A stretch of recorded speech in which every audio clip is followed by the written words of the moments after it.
చరిత్రలో ఎన్నో మరణాలు జరిగాయి. కాని ఒక మరణం మాత్రం వేల సంవత్సరాలుగా మానవాళిని ఆలోచింపజేస్తూనే ఉంది.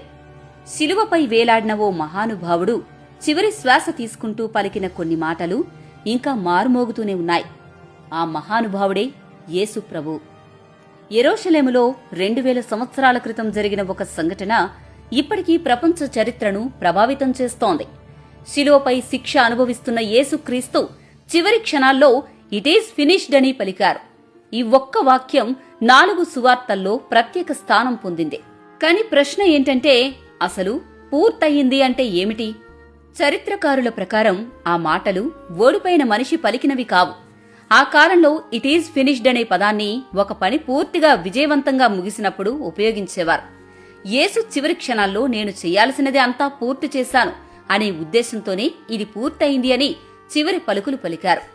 క్రైస్తవ విశ్వాసం ప్రకారం యేసు బాధలు, శిలువ మరణం మానవ పాపాల కోసం చేసిన త్యాగం.